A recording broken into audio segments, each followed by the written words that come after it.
so you can just speak to me. Okay. Tam will just get your phone. Right. Okay.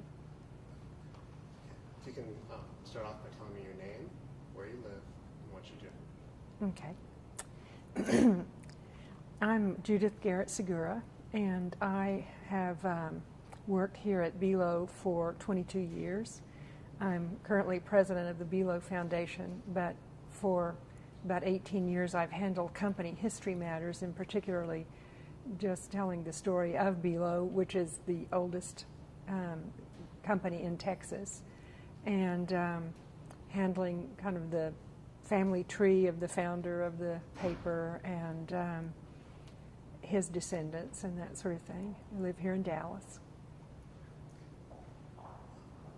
Where did you grow up? I grew up on the Texas coast in Orange, Texas, small town. A sixth generation Texan in that county. So I have a strong feeling of historical connection to Texas that's from my own family. So it was real natural to identify with this company in the same way. And when did you first come to Dallas? 1978. And I taught for a couple of years and then started working at the Dallas Morning News in 1980. So your education was in what kind of, were you teaching? Oh, I taught fine arts at Eastfield College. I came into Dallas right after finishing a graduate degree in MFA in painting and drawing and art history, and was teaching and kind of looking around for other things that would be interesting to do, and saw an ad in the Dallas Morning News, applied for it and got the job to write about the company. Actually, it was a writing job. But on the business side, not in the newsroom. It was the business side to write about the company. And that kind of led to my being the only one ever in the history of the paper to have read both of the books that were written about the company back, one written in 1939 and another in 1955. So when the company came to the Dallas Morning News was going to celebrate its centennial in 1985, I was kind of already the only one who knew anything about the company because I'd read everything I could to write about the company. And I had the opportunity then to do a lot of the materials that related to the centennial of the newspaper and to meet the executives whom I'd not met before that point, and have been really working on that part of my job on the company history part of things ever since then. So your job has kind of expanded. Yeah, I moved into the corporate offices out from the Dallas Morning News to BELO at that point, and began to handle some other things in BELO, most of which had to do with relating to the community, kind of carrying on some of the more traditional relationships that the company had with the community that had been established really by G.B. Dealey in the first place, because his philosophy in running the newspaper was that it should relate to the community and should reflect the community values, but also lead the community in terms of doing the right thing for the betterment of the entire city. Do you have any political affiliation or any real strong beliefs? Well, I'm really just, I would say, a passionate and unremitting moderate, and have typically dealt with individuals. It's funny, I got almost a similar answer 2 days ago from somebody interviewed. Starting with Colonel Dealey, can you tell me a little bit about him? Yes, he was born and grew up in North Carolina in his Moravian family, and a family of great prominence at the time in Salem, North Carolina. Wealthy family. He was educated at the very best schools and with private tutors, and he was, at the time the Civil War broke out, he was a very young man, and his sympathies lay with the North because he was very much opposed to slavery, but his state went with the South, and being a very genteel Southerner, he volunteered to create a regiment to fight for his state, which he did, and it came to be called the Forsyth Rifles. But he then had a very distinguished career in the Civil War and was acknowledged by both sides as being a person of great integrity. And when the war was over, he decided to seek his fortune in the West with the support of his family and some of his family's money to kind of fund his expedition. He headed for Texas. It was a time when lots of people were heading for Texas, as a matter of fact. And it was about 1866, I think, by the time he got there. And he had intended not to stay on the coast. His first acquaintance with Texas was in Galveston because he took a steamer from New Orleans around to Galveston because he and he brought his horse along with him, by the way, which was a thoroughbred, a really valuable horse. And he came to Galveston, and his intention was to go on inland in the state of Texas, but he ran into some folks who pointed out that if he were to ride his horse off to the west into Texas, that he would probably very likely be killed for his horse before he could get very far. So he looked around in that area for what he might do, and someone suggested that, he had some family friends from acquaintances when he was a schoolboy, and a classmate of his in the private school was from a town near Houston. And that family recommended him to the then publisher of the Galveston News as someone who might be able to help. And he did help immensely, put the paper back together after the Civil War, and then with his family's support, he bought the paper eventually himself and became a really fine publisher and well recognized nationally as the publisher of the Galveston News. And the Galveston paper became recognized as one of the best in the country at the time too. And he was publisher when G.B. Dealey went to work at the Galveston the Galveston Daily News, actually is what it was called, as a 15-year-old. And Below was his mentor in every conceivable way, and really he patterned his beliefs on those that had been established by Alfred Below. Going back to G.B.'s upbringing, he started from England, right? Mm-hmm. How did his family? His family immigrated from England to Galveston when he was 11 years old, and the whole family came. The father, mother, and I think there were 7 or 8 children, and they all came at once. The older boys started work right away, and the mother and father established a small business, and they became they really were a fairly well-to-do family in England, but they had some financial reverses, and so when they decided to immigrate here, they came with very little fortune, and so they kind of started over and then established a very good name for the family, and the elder became a prominent businessman there in Galveston. And he, G.B. Dealey, had 2 older brothers who preceded him at the News, one of whom stayed with the News for his whole life, another of whom left eventually. He served as a when he was a youth, and then himself went off to follow another career.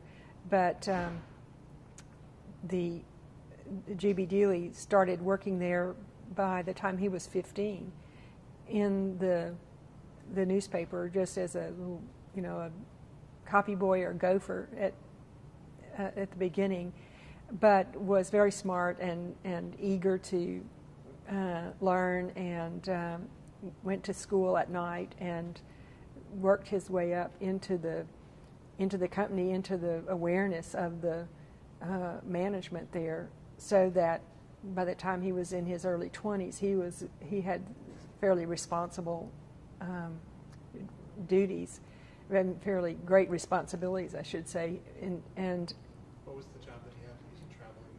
Yes, by about I think it was in 1882. In fact, he was made one of. There were about 6 or 8 agents that traveled the state to cover the events throughout the state that reported back to the Galveston paper, and he was made one of those in 1882, and he served in Waco first, and then in Dallas, which was a very small town at the time, and then eventually in Houston, and that's where he had kind of settled when he heard that G.B. Dealey had served in Waco and Dallas, and then kind of settled in Houston, and then he was living in Houston, had been married about a year, when he heard that Colonel Below was going to be thinking about establishing a newspaper in North Texas in order to not just have to depend on all these traveling agents around the state, but would really have a presence in North Texas. And so he lobbied for the chance to be the one who would establish that newspaper and get it going, and he got the job, and came back up in 1885 to set up the plant, the newspaper plant, and to start the newspaper as the business manager, meaning that he was not in charge of editorial at that point, but eventually he was made manager of the whole operation. I mean, really not very long after it began, he was recognized for his abilities and given full responsibility for the paper. And then did Below move up to Dallas? He did. In fact, Colonel Below decided to move his family up right away. They moved up when the Dallas Morning News started, and partly that was to show the community in Dallas, which was by then approximately 18,000 people, that the Morning News was serious and it was going to stay. But also it was because he had never fully recovered from wounds he received in the Civil War. He had been wounded in 2 different really important battles, and had suffered terribly from some of the problems that came from those wounds. And he couldn't travel very easily, and he felt it would be better for him to be in North Texas and to have his team in Galveston run the show there, because he wanted to build the Morning News into something greater. But he also had to spend a lot of time in a cooler climate than Texas because of his wounds, and spent a lot of time in his family home in North Carolina, or in a family compound that they had established some years before in New York, in the mountains in New York, where it was cool and during the summer, and he was more comfortable.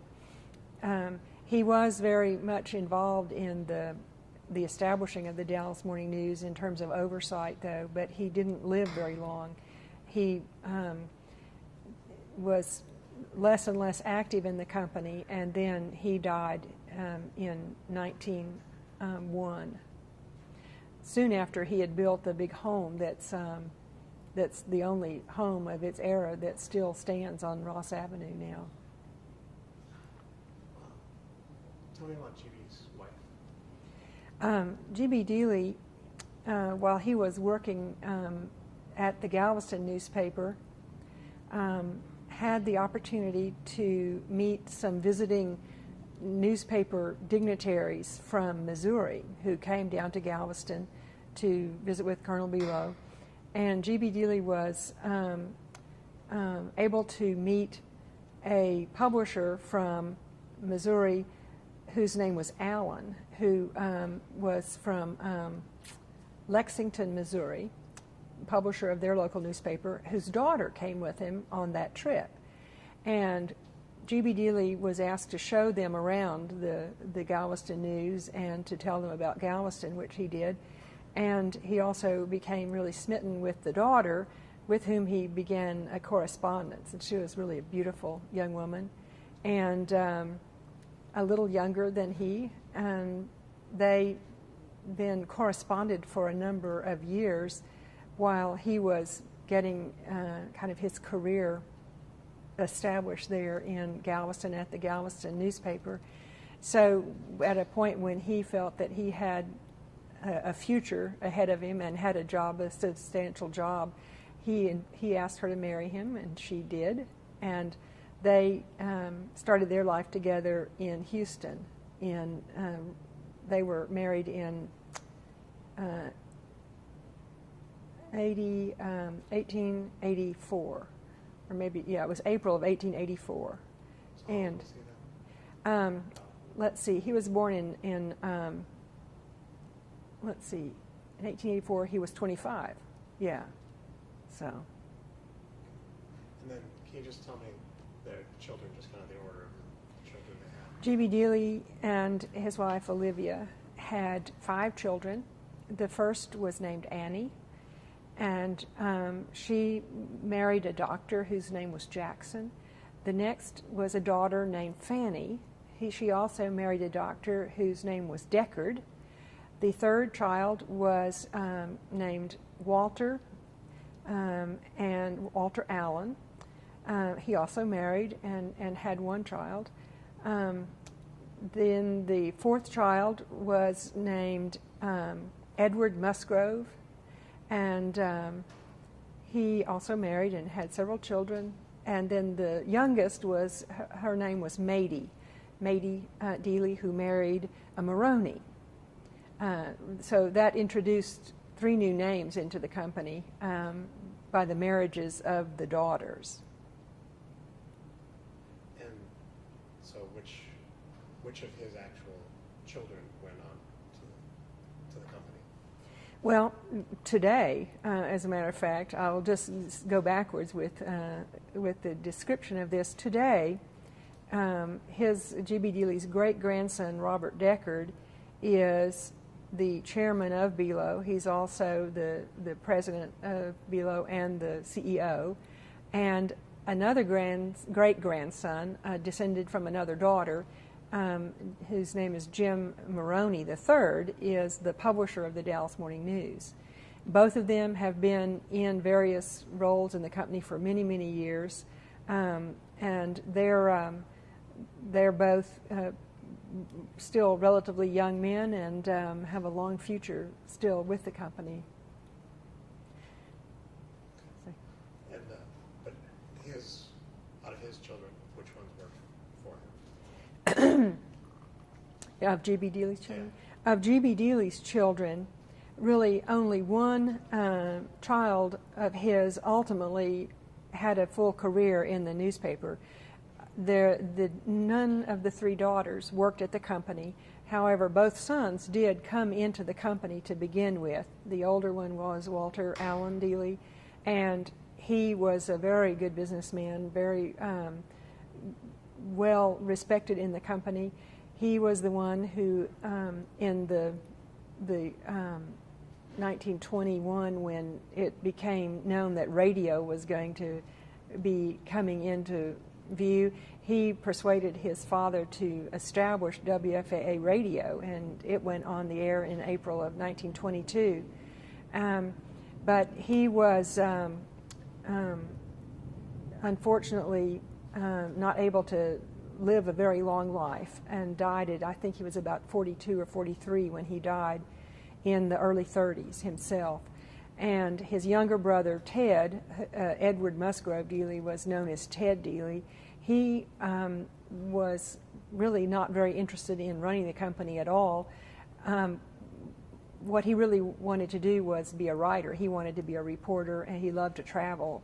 And that's kind of what he had been focusing his attention on. But then when his older brother died, he was put in the position of having to take over the company at that point, because it's a very closely held, privately held company. And so his father, G.B. Dealey, had him come into the company in a more active role on the business side of things as well, which he did reluctantly, but he did, and then he pretty much ran the show for about 20 years, or even longer than that, actually. When G.B. Dealey died in 1946, really until his own death, Ted really kind of had the ruling hand of the Dallas Morning News. G.B. pretty much worked right up to his death. Absolutely. In fact, he from the very beginning, he was at the newspaper 6 days a week, all day, and on Sundays he would come in after church and read the mail. Later in his life, because he lived a very long life, he would, as an elderly man, even though he was there every day, he had a leather chaise in his office where he would take an afternoon nap. And the stories are that he would have his secretary bring him a tall glass of water every hour, so that he would be sure that he drank plenty of fluids, because he believed that was important to a healthy life. And then he would have her enforce a quiet time so that he could have a nap in the afternoons. But it apparently was a very good thing to do, because he lived to quite an old age and was very active and engaged by his job and involved in the community until his death. Can you talk a little bit about his community involvement? I know he helped found the Dallas Historic Society, right? Well, he was one of the founders of the Dallas Historical Society, but he also was involved in virtually everything that had to do with the development of a city from 1885 on. From the time he got here, he was the first one to, for example, point out that the city was dirty and ill cared for, and that it shouldn't be that way. And he started a campaign just in the newspaper to get people to take better care of their property, and for the city itself to take better care of its property. He helped the city leaders.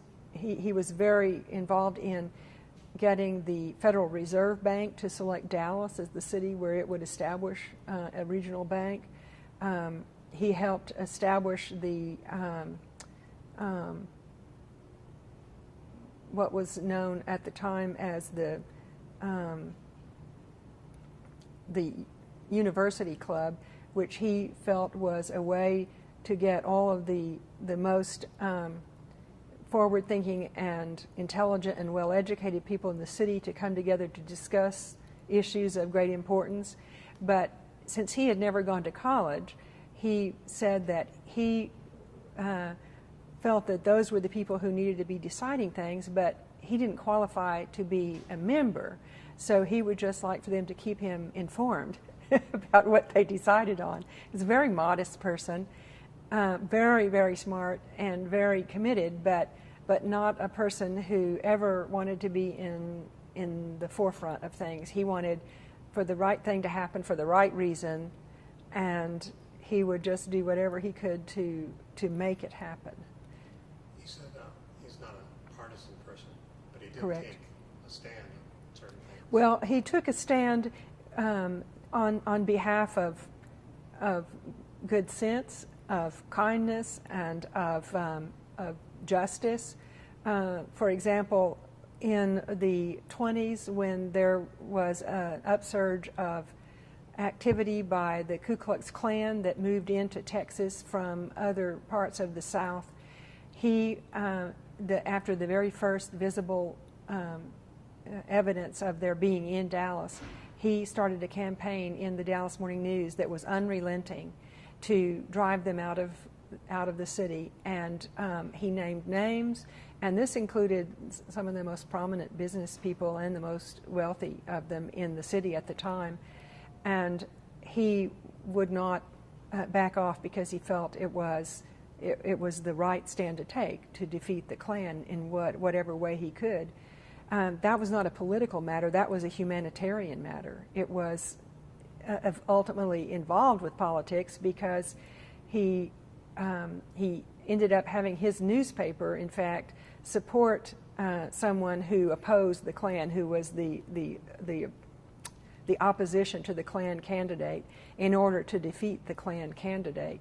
And he was ultimately given the credit for having destroyed the Klan's strength in Texas. And it almost cost the company the newspaper, too, because they lost subscribers, they lost advertisers, and there were threats made against individuals as well as against the company by Klan members.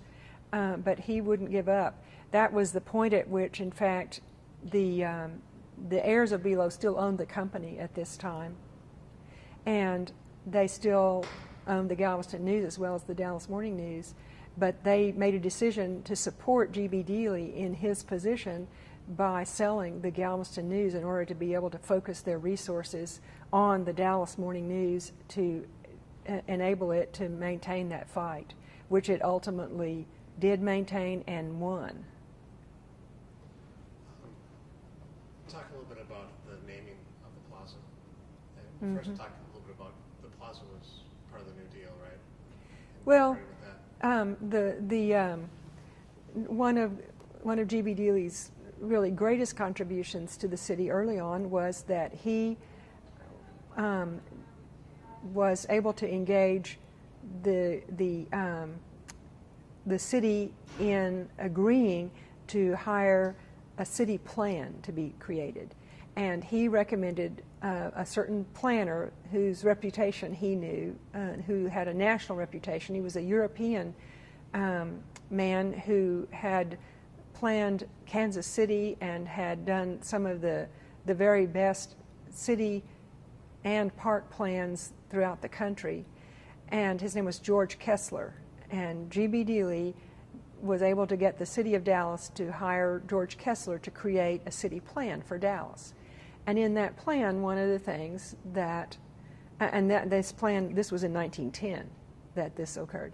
And a couple of the really important things that Kessler recommended were that the trains, which used, I think, 7 different stations at the time, all be routed so that they all came to one railroad station. That was ultimately done, but it took 20 years for them to get around to, it took 10 years because it was done finally in 1920. But it took 10 years to get that accomplished. But another thing that Kessler recommended was that traffic through Dallas needed to be routed so that the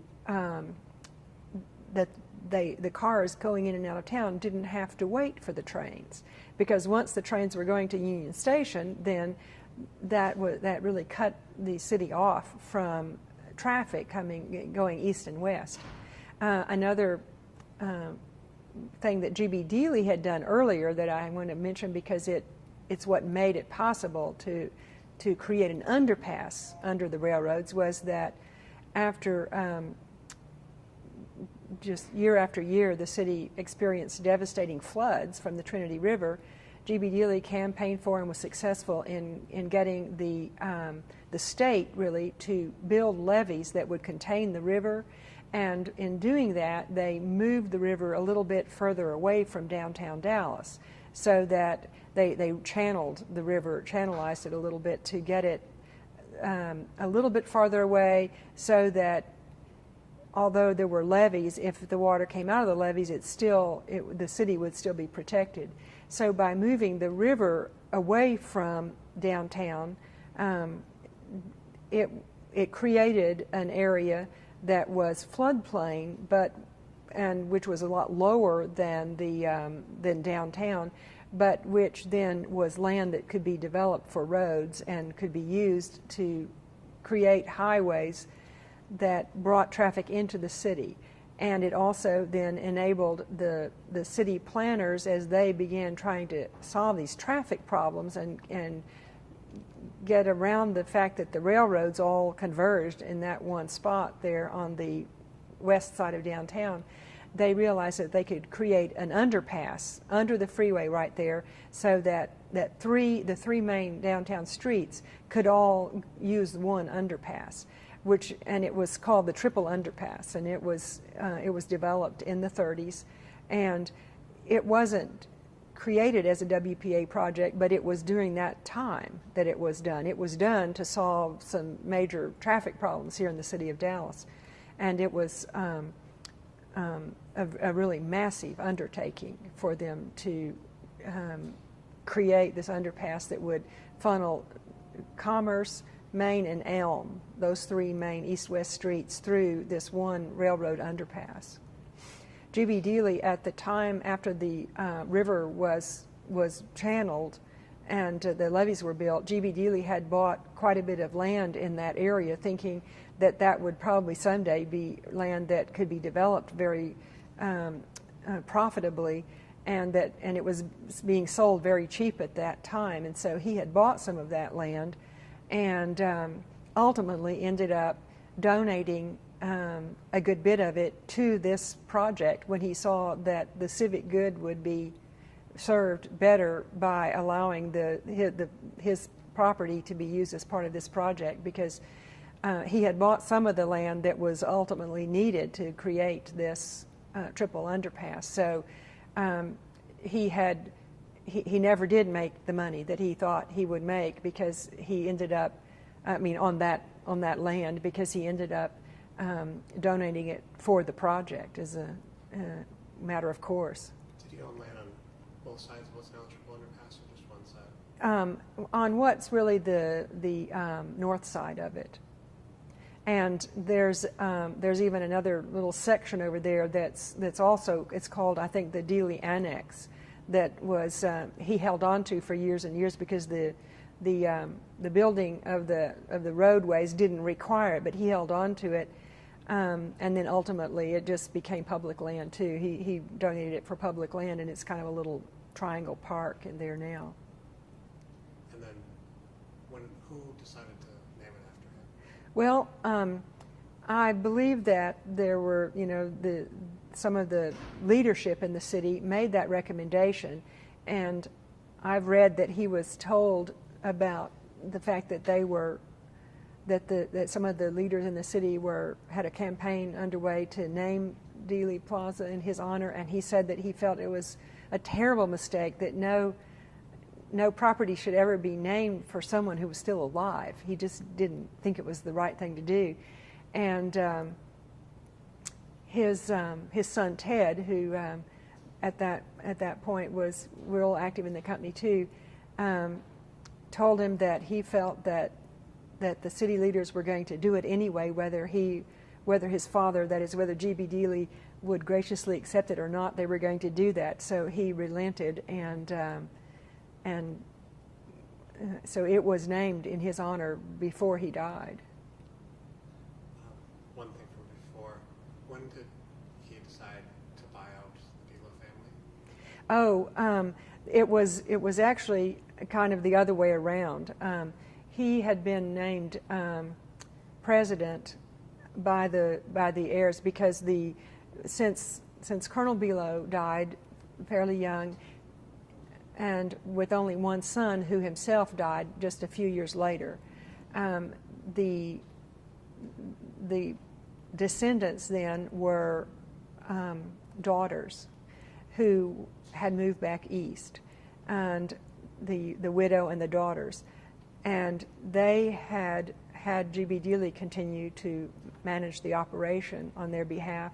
They had a couple of their family members serve on the board with G.B. Dealey, but those gentlemen who served on the board were not interested in owning the company themselves. Those family members of the Below family, they were relatives of Mrs. Below, And so he had continued to run the company for them and report directly to them, and they were in the East.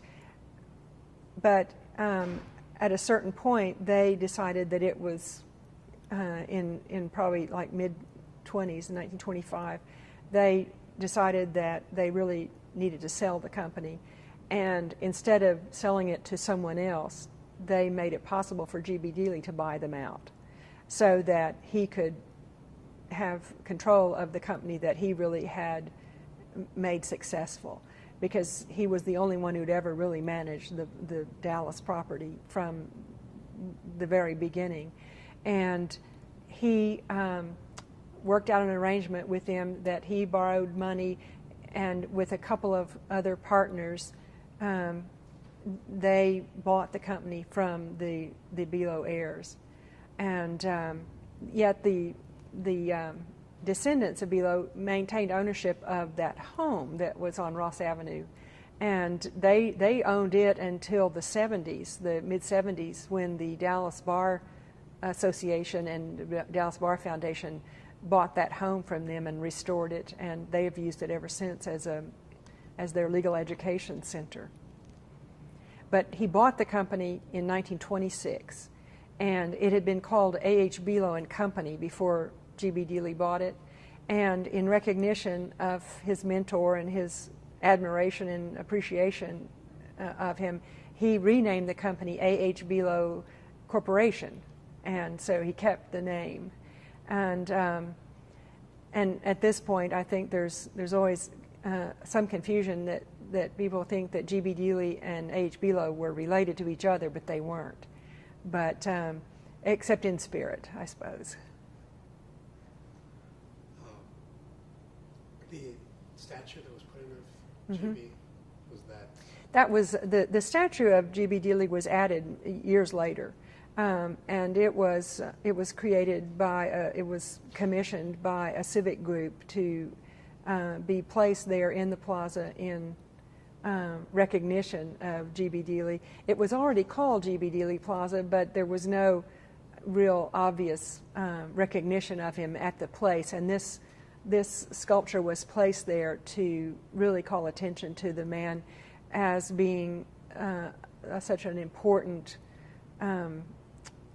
founder. I mean, not he didn't get to Dallas until about 40 years after its founding, but he definitely helped make Dallas become the city that it has eventually become, and this was to recognize that contribution to the city as a whole. Do you ever go down and take a look at the statue? Oh yes, I walk down there pretty regularly because I try to do whatever I can to remind the city that they need to take good care of the plaza, which is a kind of constant challenge for the city because they don't have a lot of funding to maintain parks. But this is probably the most important one in the city now, so I try to kind of keep an eye on things.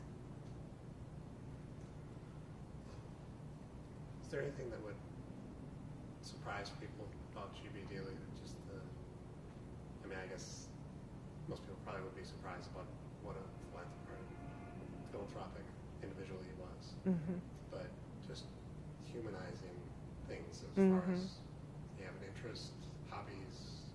Well, his whole life was the Dallas Morning News. I have to say that he felt.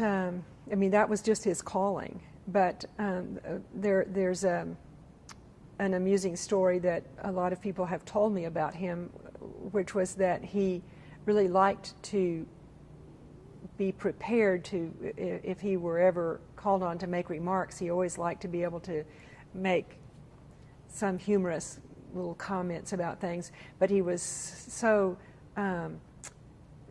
unable to remember jokes that he would actually have little notes in his pocket that if he would hear a good story, a good humorous story, he would write it in his little notebook that he would keep in his pocket. I'm sorry, I just patted my microphone. Sorry, I should do that one again. In order to be able to be able to tell little amusing stories. Whenever he heard a story that he thought he might like to use, he would write it in a little notebook and keep it in the pocket of his jacket so that he could pull it out on those occasions, because he was not very good at speaking extemporaneously and needed to have some props to keep him going. But he always had an amusing story in his little notebook that he would tell people. But he also was very paternal about the way he ran the company. He always knew everybody's names. I had numbers of people tell me in interviews when I first started doing research about G.B. Dealey that if anybody ever got in a financial bind with his family, or if there was trouble in the family, G.B. Dealey wouldn't allow them to have to go to a bank and borrow money. He would loan them money. And he made it known that if any of the people who worked for him needed something, they should let him know and that he would help them. And so he had a wonderful reputation for being a generous and caring individual. One second, I need to change. And I do know the ropes about how to give complete sentences and all that, but I keep forgetting to do it. I realize now a little better how hard it is to do this. Yeah, you've been doing oral histories. Oh yeah, for years now. I have lots of them. It's on the history of the company. Mm-hmm. Just the company or the family? Both. Yeah, yeah. I had certain questions I asked everybody about G.B. Dealey and about his family, you know, in particular those who were in the company, about Ted Dealey and Joe Dealey and Ben Deckard and Jim Maroney, and so everybody who I could find. When I first started doing these, I went first of all to the people who had been in the company the longest to talk to them, because they would have the best possibility of having known G.B. Dealey and some of these other historical figures. So I have a lot of interviews, people who are no longer with us, but they gave me great stories about the company and about individuals in the company. Was that a program already, or did you No, start it was. It really got started with the preparation for the centennial of the Dallas Morning News, and I did an interview with Jim Maroney Jr. about that, because he was at the time chairman of BELO, and so he was a very good candidate to be sort of addressing the overview. And Robert Deckard was, I can't remember exactly what his title was at the time, but he was moving up the ranks of the company, and he asked me to do the oral histories with a few individuals that he identified to begin with, and they all, it went so well, we continued to do them, and we've made great many. And I have, from time to time, I continue to do them, and I have a long list of people that I want to do right now, but it's a time-consuming matter to do it, and then and I've had lots of other duties along with this. This has been like my hobby, is to do the company history and the oral history project. But it's been great because I've learned so much in doing it. Now I just have to get it all written down. That's what I'm trying to do. write it down and Well, I have the transcripts from all the interviews and the videos, but I also have written transcripts. But just then meshing it all together so that it tells a narrative story is a really big project, and I am working on doing that now. do you plan on doing anything with the videos themselves? Yes, well, I've used the videos on many occasions, actually. When we've had various different individuals retire from the company, I can go back to those videos and piece them together and use them as raw material to produce other videos. At one time, I produced a video that I think was finally completed in about '89 that really was the history of the Dallas Morning News, that used a lot of those videos. And otherwise they're just available for when we need them. So you've been doing it for 3 years now? You said I started doing them in 1985, so Oh, so 18 years ago. I thought you said around then. Well, it was the centennial of the Dallas Morning News. The Morning News celebrated 100 years in 1985, rather, because it had started publication in 1885. So that's when we started doing the oral histories, was in 1985. 86, 87, did lots of them in those several years there, and I've continued to do them to the present day. What kind of things is DELO involved in the community today?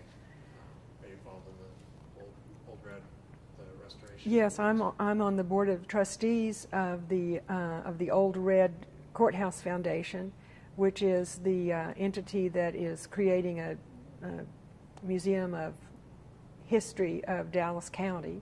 I was involved with the fundraising for the creation of the sixth floor museum in the county record. I mean, the county building that was originally known as the School Book Depository. The foundation, which I'm president of the Bealo Foundation, and the foundation is a donor to most all of the civic organizations in the whole city over its history. In keeping with G.B. Dealey's interest in city planning, the Bealo Foundation has been an ongoing supporter of city planning efforts here in Dallas in particular, but in other places as well, and continue to be involved with city planning and planning for the future of Dallas. The chairman of Bealo is currently the chairman of the Dallas Mayor's committee to plan the future of the downtown area of Dallas, and he's very active in that role. We have, as a company, we have supported the initiatives to develop the Trinity River corridor to develop better access and better uses of the Trinity River corridor. The foundation has supported the symphony and the art museum, and the company has supported the art museum for years and years, including starting by sponsoring purchase prizes for the museum to add to its collection back in the 40s. So the Dallas Morning News and the company and Bealo as its owner has acted as a responsible citizen of the city of Dallas, always, because that's the role that G.B. Dealey set out for it, and it's the role that the company has maintained throughout its history. On the business side of it, what all does Bealo own? Dallas Morning News?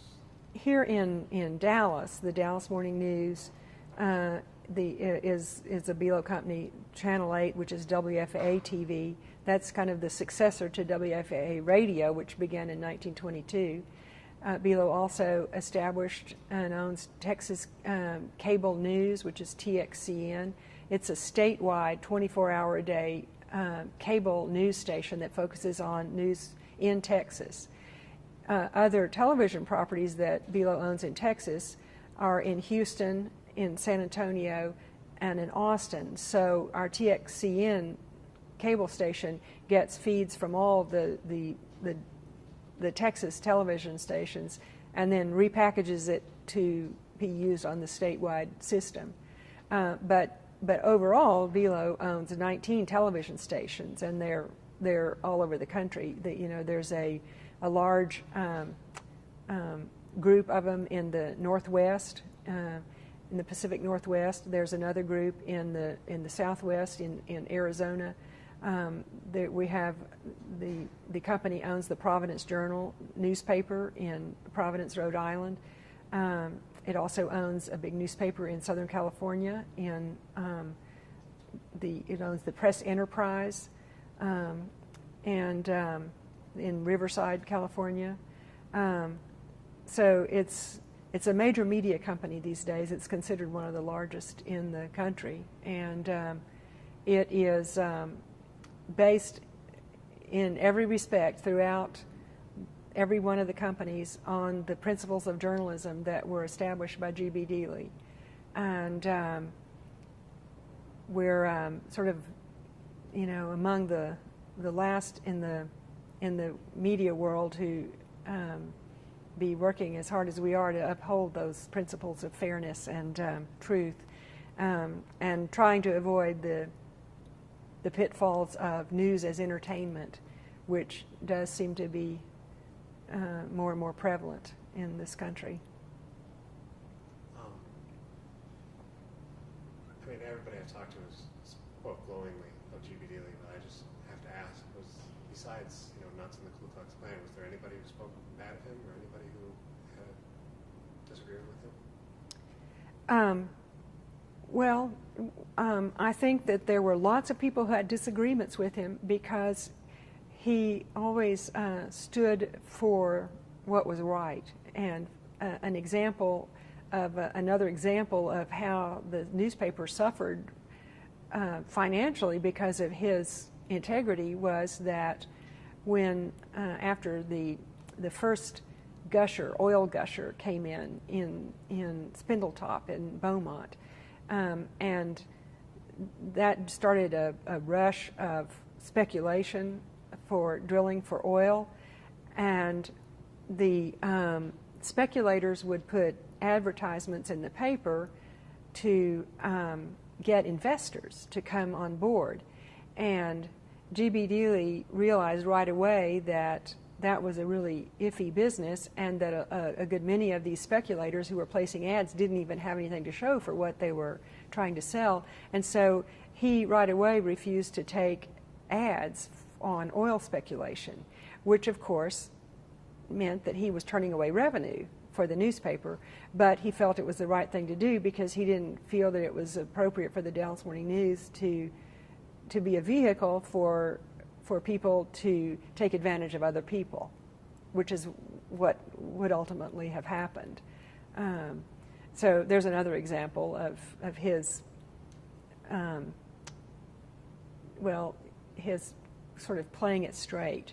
And there were people who would find fault with his steadfastness about issues, but ultimately he, I think, was well loved and admired, and I haven't found anyone who had a criticism of ever how he handled himself, because he was always more inclined to give credit for things to other people, even if he had done all the background work and all the leg work. He didn't want to take the credit for things that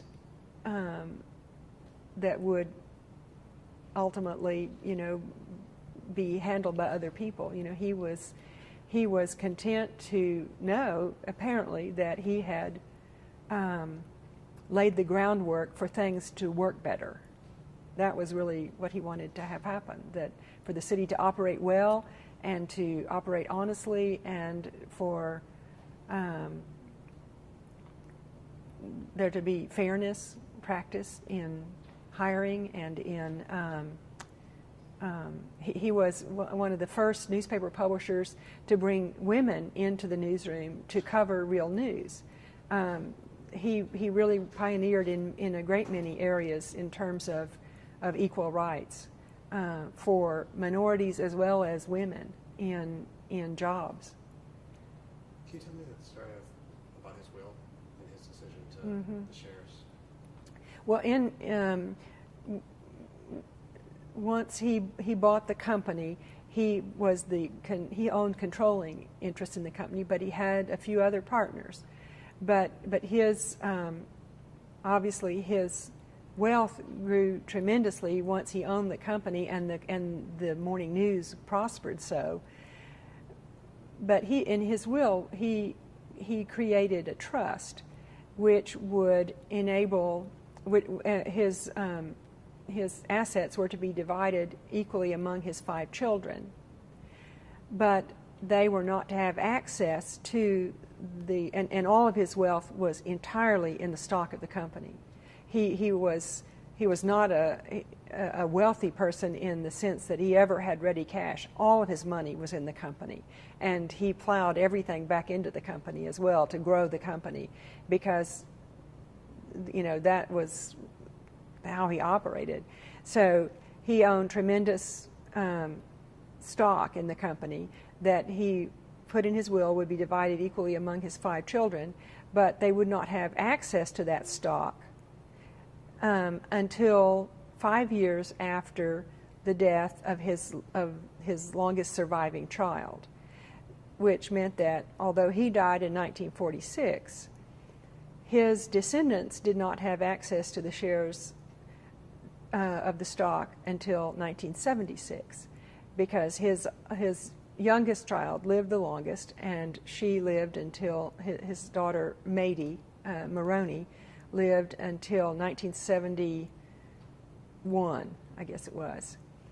So the trust would not expire until 1976. The heirs had been able to live on the income from the shares, if I'm putting that properly, but they didn't have access and didn't have the freedom to trade those shares or to sell those shares. So I think that he probably had, obviously there's no way to, this is not recorded, but it was clear that he wanted to be sure that the grandchildren were the ones who were able to make the call as to how the company should go.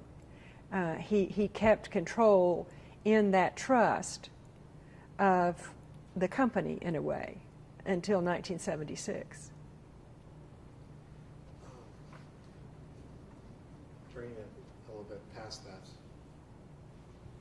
what were your feelings about President Kennedy? You mean Just as a person? As a person? As a person, as a president.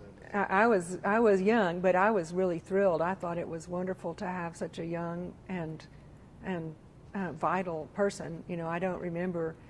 I wasn't voting at that point. But I remember the sense of promise and the excitement of a kind of a new day. It seemed like a new day was dawning, and I was just growing up and beginning to feel like the world was waiting for me. And so news of his assassination, I remember, was it was just so shocking that it just didn't seem like it could possibly be true, because it seemed like all promise was lost at once then, and that we were, it seemed, I remember thinking, what will we do now? It was a terrible, terrible day. Where were you that day? I was when I heard about it, I was in a math class in school. and somebody came to the door and told the teacher, and he just told us and let the class out. And we just sort of wandered aimlessly thinking, oh no, what's going to happen now? Did you spend the weekend watching it all on television? Oh yes. Yeah, and that wasn't easy either, because I didn't even have a television at the time, ready at my access. But I did find one and watch it. Dreadful.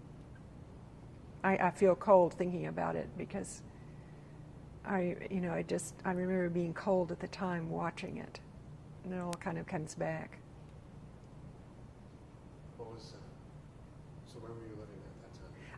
I was in Kingsville, Texas, and I was in college there, and I was living in a dormitory, and there was just one television in the dormitory, and that's where I watched it. Did you ever feel anything negative about Dallas at that time? I didn't think of it that way. That didn't occur to me. Did you encounter people who felt that way?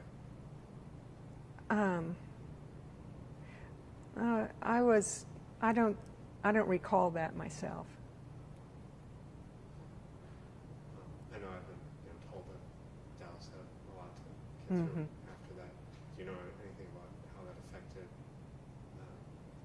the Dealey family? Yes, I know that they were blamed personally for the atrocities of the city of Dallas. I mean, it was just like they personally were responsible for having created an atmosphere of hate in the city that would have led to the president being shot. And I know it was a devastating blow to the family members. This was long before I had anything to do with this company or was even very much aware of Dallas. I don't know if I'd ever even been to Dallas at that point. If I had, it was just as a child passing through town on vacation with my parents or something, but I wasn't really familiar with Dallas. I'd grown up in a small town, and I was living in another small town, and I was not very worldly at the time. But I have heard stories of descendants who experienced great persecution at the hands of their schoolmates, even after it happened. Let me just change tapes, then we finish the Kennedys. I didn't even know you would be using tape. How long a tape did you have in there? Hour. Oh my gosh. Do you need to get going? I thought it was digital. It is, but it's it's on. You're doing it on.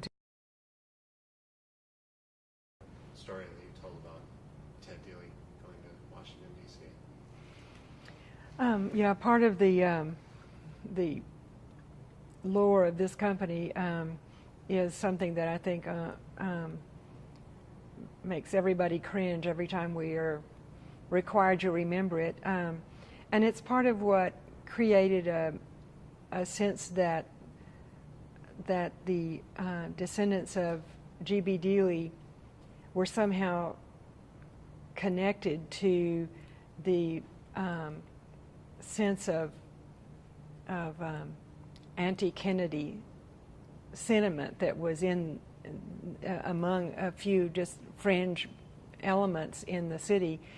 But it was because in 1961, Ted Dealey, who had the title at the time of publisher of the Dallas Morning News, had gone with 19 or 18 other Texas newspaper publishers to Washington at the invitation of the president to come for a luncheon at the White House, where the president gave them an informal briefing and welcomed them to the White House, and he was in every way attempting to establish a very good relationship with the newspaper publishers. And of course, he had a Texan as his vice president, so it was very much in his interest to court the press in Texas.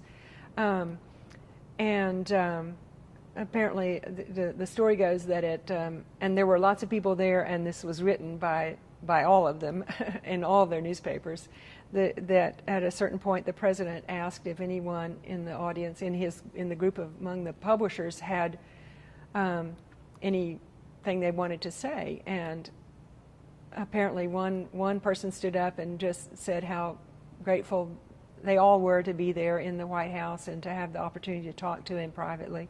And then Ted Dealey stood up and had notes in his pocket that he pulled out, from which he read kind of a prepared statement that said something to the effect that the citizens of Texas and the Southwest felt that the country needed stronger leadership, and that Kennedy and his administration were weak sisters, and that what Texans wanted in the White House was someone on horseback, and instead he was riding Caroline's tricycle, which of course horrified everybody else in the room. And someone else, another publisher from Fort Worth, I believe, stood up and said that opinion did not reflect the citizens of Texas or of the Southwest. And I know I've read also that President Kennedy was most offended by the reference to his daughter, because it was such an invasion of his private life to bring his daughter's name into things, that he responded angrily to that, in fact saying, "You will not bring my daughter into this." But that apparently the party kind of broke up in a bluster at that point because of the audacity and the rudeness of Ted Dealey's comments. He was, by that time, not even involved in the operation of the company, but he had such a rule over the situation that he still called the shots. At this time, his in 1961, his son Joe Dealey had become president of the company, but he was still kind of running the show as the leading elder. He was the last of his generation involved in the company, and he was still calling the shots. And the other black mark you talked about was the ad that ran in the news here. That's right. In 1963, the day before the assassination, apparently very late in the day, someone brought into the front desk of the Dallas Morning News a full-page ad that was to be placed in the newspaper the next day, and it was a political ad making a very negative statement about President Kennedy, and at the time, Joe Dealey, who was president and would have been the one who would have had to make a pass, say yes or no to the ad, was out of town and wasn't to be back until the next day.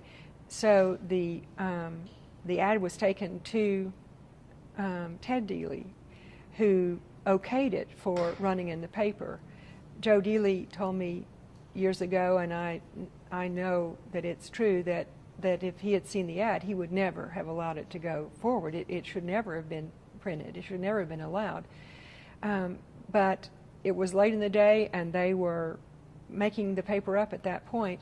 Ted Dealey approved it, and it was run in the newspapers on the day that we all can only suppose was coincidentally the day that Oswald found his way to the 6th floor. And unfortunately, in the minds of even people who lived here in Dallas as well as the rest of the world who were aware of it, they made a connection between the assassination and that ad, and a connection between that ad that reflected a very small fringe element here in the city, and the city as a whole, and in particular the newspaper, which had nothing to do with the ad. But it was an unfortunate turn of events, to say the least, that all of those things occurred in such a way that they all became inextricably connected to each other in people's minds and in their perceptions.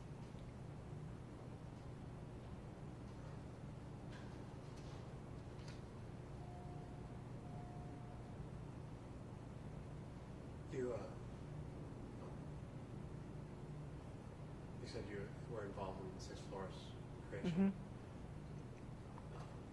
What was the mood of people towards that project? Well,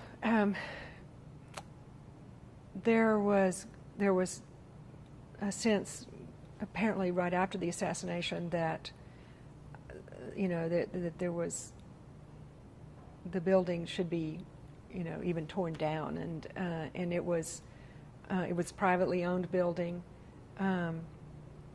and I don't know exactly the history that kept it from being torn down, except that I do know that a few historically minded people realized that it would be a mistake, that it would even be a worse mark against Dallas to try to erase the reality of what happened, and that was history, and the building had to be preserved.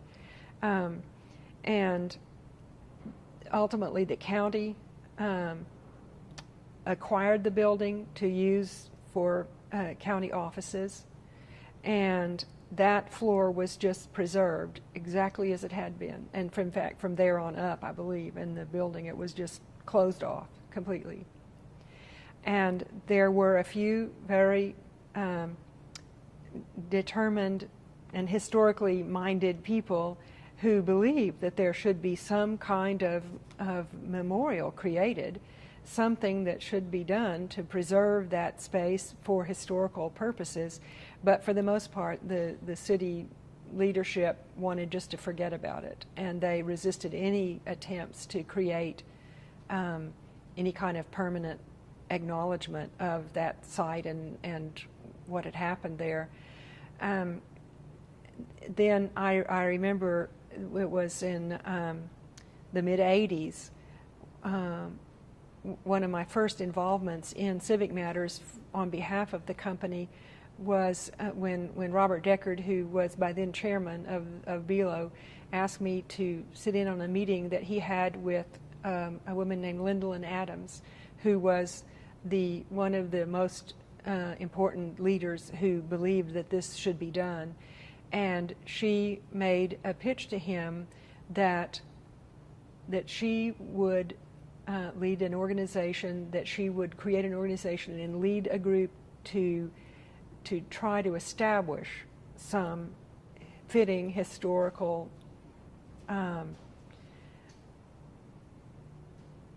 don't want to say monument, and I don't think they were using the word museum at the time, but some kind of fitting memorial to the situation, that and to memorialize in one way or another Kennedy's life, or to in some way capture the history that happened there, but that funding would be needed to even get underway. And I know that BELO gave the first grant to that organization that was created to do that. It was called, and it's still the governing body of the sixth floor museum now, the Dallas County Historical Foundation, I think is the name of it.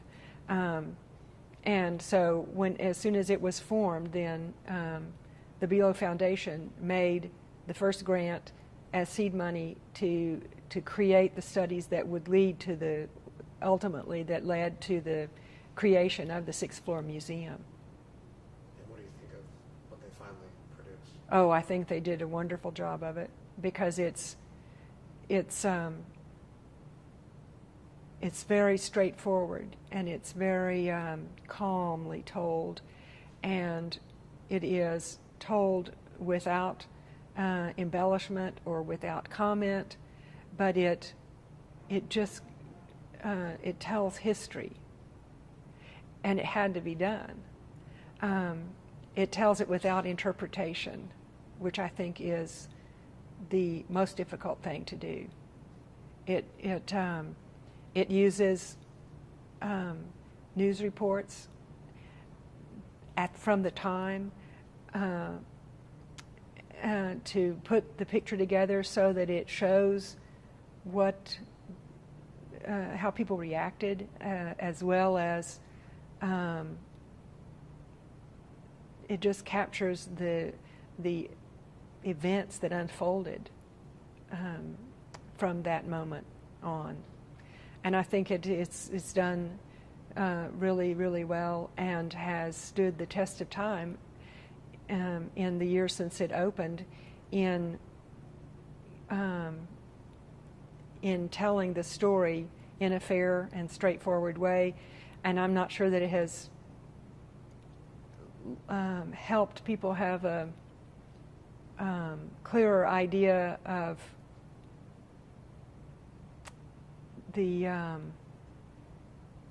that connection of one thing to another, of the coincidences that occurred on that occasion that that all served to create some very unfortunate situations for the city of Dallas, for the Dealey family in particular. But I think it did help to just explain everything that happened at once at that particular moment in time. What do you have you gone to the 7th floor exhibits that they've had? Yes. And what do you think about expanding to that? Do you think it makes it more of a community museum? I think it's fine to do that. I think it expands the possibilities for that museum to serve the community, to be able to have the 7th floor available to them. Mm-hmm. And how about the Kennedy Memorial, the first Mm-hmm. effort? Do you think that was a fitting tribute? I think that I think it was right to do that. I think that it was unfortunate that they weren't able to raise the funds to create the original design. I mean, the original plan. You know, the memorial is made of concrete. It was originally designed to be made of marble, and to I think it would have been nice to have done it the way it was originally designed, but it was a very expensive project, and for whatever reason the funding wasn't available at the time to do that. But I think it was done in the right spirit, and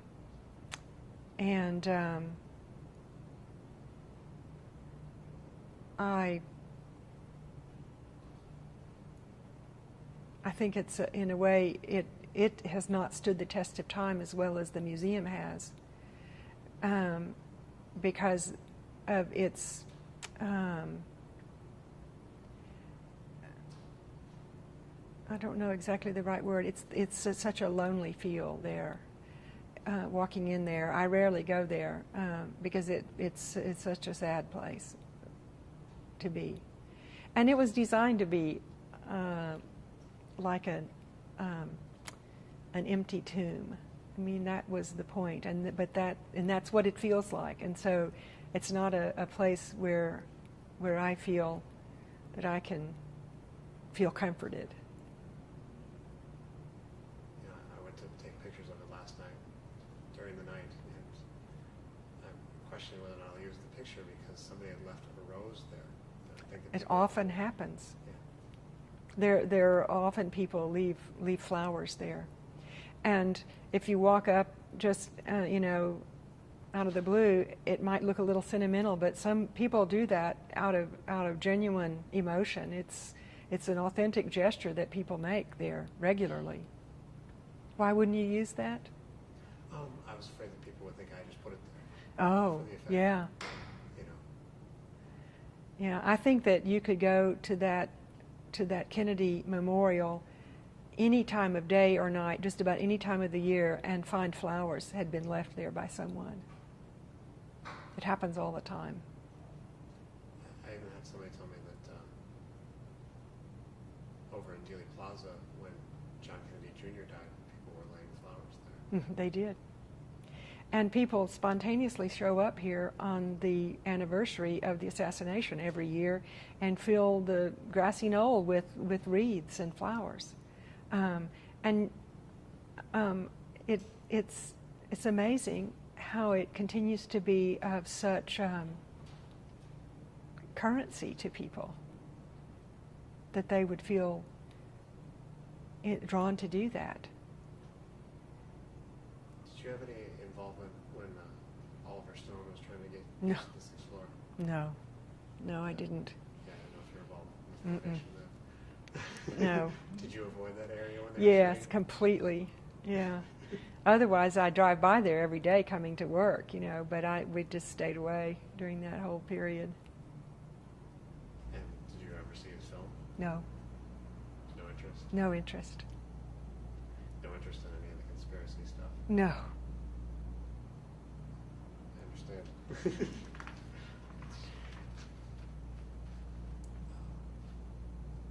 What do you think about the effort of trying to rename Main Street?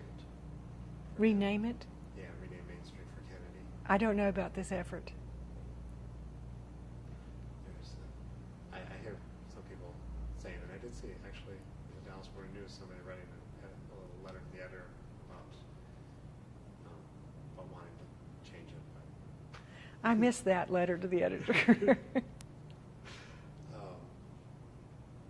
okay, what do you think the future holds for Dealey Plaza? For Dealey Plaza? Yeah, will it continue to have the same allure? Will it change again? You know, what do you think? Well, I know because it's designated, a national historic site, that it has to be maintained in its historical integrity indefinitely, which I think is a good thing. I think that it will always be interesting in the same way that historic sites remain interesting to people because each generation discovers the assassination of President Kennedy all over again. And I think that the story of his presidency and his assassination is one that captures the imagination of every generation, whether they, no matter what political party they're in. It was something that just is an unbelievable thing to have happened. And I suppose people may have said that about Abraham Lincoln, and his assassination too.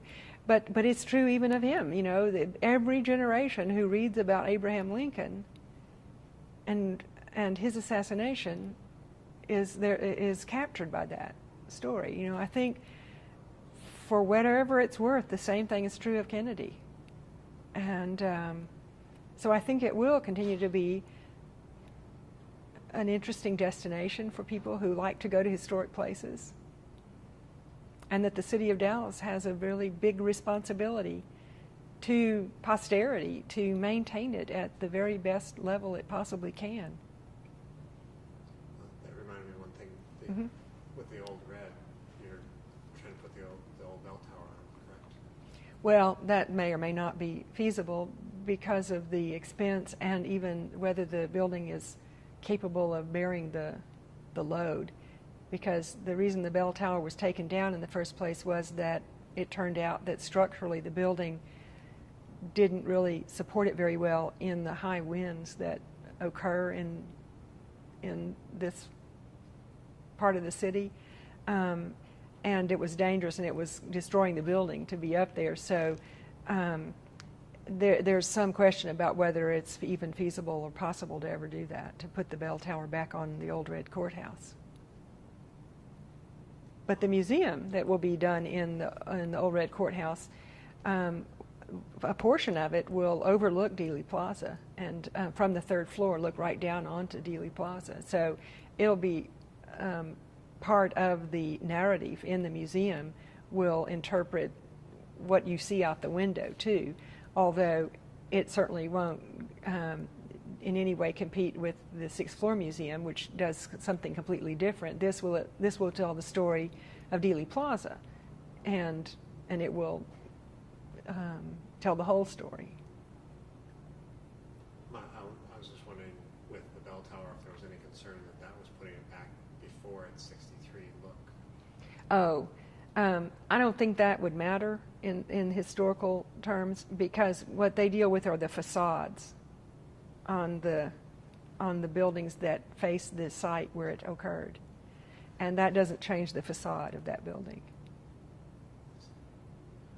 Is there anything else you can think of that I've My goodness, no, I've talked way too much. Well, thank you very much. Yes, I'm really happy to help you, and hope it goes well. I hope it goes well too.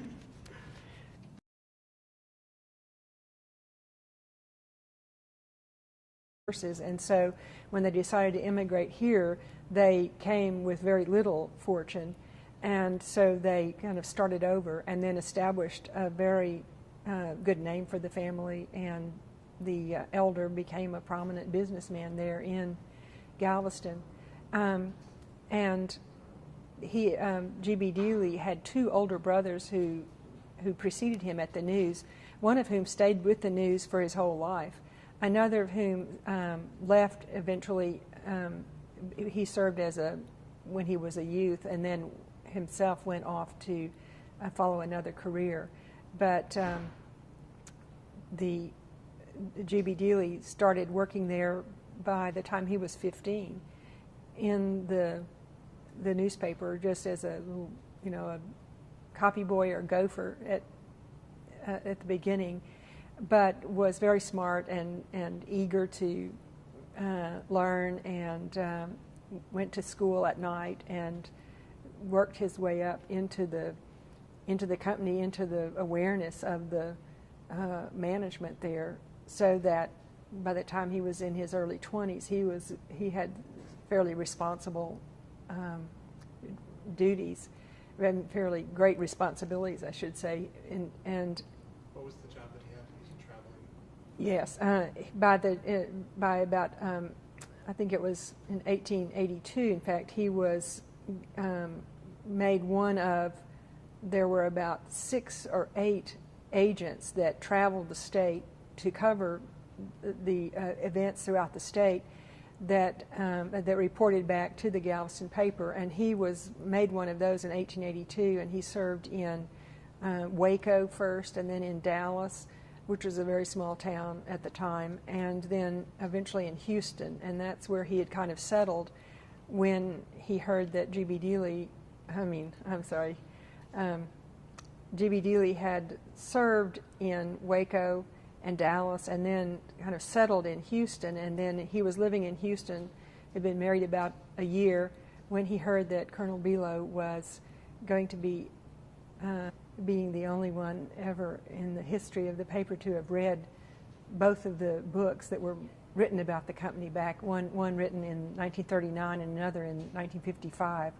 So when the company came to the Dallas Morning News was going to celebrate its centennial in 1985, I was kind of already the only one who knew anything about the company because I'd read everything I could to write about the company. And I had the opportunity then to do a lot of the materials that related to the centennial of the newspaper, and to meet the executives whom I'd not met before that point, and have been really working on that part of my job, on the company history part of things ever since then. So your job has kind of expanded. Yeah, I moved into the corporate offices out from the Dallas Morning News to Below at that point, and began to handle some other things in Below, most of which had to do with relating to the community, kind of carrying on some of the more traditional relationships that the company had with the community that had been established really by G.B. Dealey in the first place, because his philosophy in running the newspaper was that it should relate to the community and should reflect the community values, but also lead the community in terms of doing the right thing for the betterment of the entire city. Do you have any political affiliation or any real strong beliefs? Well, I'm really just, I would say, a passionate and unremitting moderate, and have typically dealt with individuals. It's funny, I got almost a similar answer 2 days ago from somebody interviewed. Starting with Colonel Below, can you tell me a little bit about him? Yes, he grew a horse before he could get very far. So he looked around in that area for what he might do, and someone suggested that, he had some family friends from acquaintances when he was a schoolboy, and a classmate of his in the private school was from a town near Houston, and that family recommended him to the then publisher of the Galveston News as someone who might be able to help, and he did help immensely, put the paper back together after the Civil War, and then with his family's support, he bought the paper eventually himself, and became a really fine publisher and well recognized nationally as the publisher of the Galveston News. And the Galveston paper became recognized as one of the best in the country at the time too. And he was publisher when G.B. Dealey went to work at the Galveston the Galveston Daily News, actually is what it was called, as a 15-year-old. And Bealow was his mentor in every conceivable way, and really he patterned his beliefs on those that had been established by Alfred Bealow. Going back to G.B.'s upbringing, he started from England, right? Mm-hmm. How did his family? His family immigrated from England to Galveston when he was 11 years old, and the whole family came. The father, mother, and I think there were 7 or 8 children, and they all came at once. The older boys started work right away, and the mother and father established a small business, and they became they really were a fairly well-to-do family in England, but they had had some financial reverse. Was born and grew up in North Carolina in his Moravian family, and a family of great prominence at the time in Salem, North Carolina. Wealthy family. He was educated at the very best schools and with private tutors, and he was at the time the Civil War broke out. He was a very young man, and his sympathies lay with the North because he was very much opposed to slavery, but his state went with the South, and being a very genteel Southerner, he volunteered to create a regiment to fight for his state, which he did, and it came to be called the Forsyth Rifles. But he then had a very distinguished career in the Civil War and was acknowledged by both sides as being a person of great integrity. And when the war was over, he decided to seek his fortune in the West with the support of his family and some of his family's money to kind of fund his expedition. He headed for Texas. It was a time when lots of people were heading for Texas, as a matter of fact. And it was about 1866, I think, by the time he got there. And he had intended not to stay on the coast. His first acquaintance with Texas was in Galveston because he took a steamer from New Orleans around to Galveston because he and he brought his horse along with him, by the way, which was a thoroughbred, a really valuable horse. And he came to Galveston, and his intention was to go on inland in the state of Texas, but he ran into some folks who pointed out that if he were to ride his horse off to the west into Texas, that he would probably very likely be killed for his.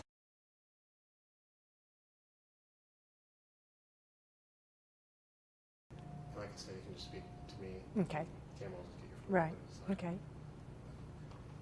If you can start off by telling me your name, where you live, and what you do. Okay. I'm Judith Segura, and I have worked here at Bealow for 22 years.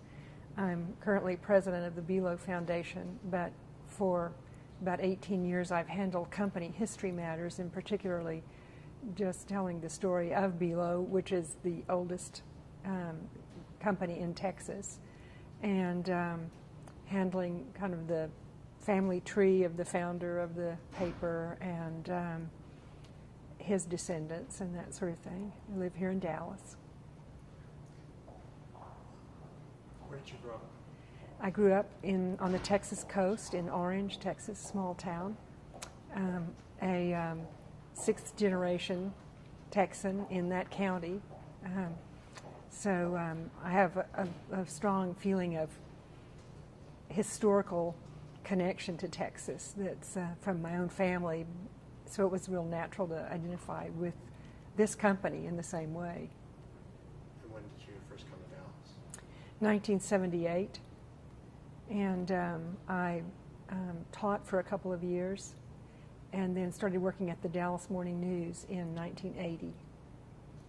So your education was in what kind of, were you teaching? Oh, I taught fine arts at Eastfield College. I came into Dallas right after finishing a graduate degree in MFA in painting and drawing and art history, and was teaching and kind of looking around for other things that would be interesting to do, and saw an ad in the Dallas Morning News, applied for it and got the job to write about the company. Actually, it was a writing job, but on the business side, not in the newsroom. It was the business side to write about the company, and that kind of led to my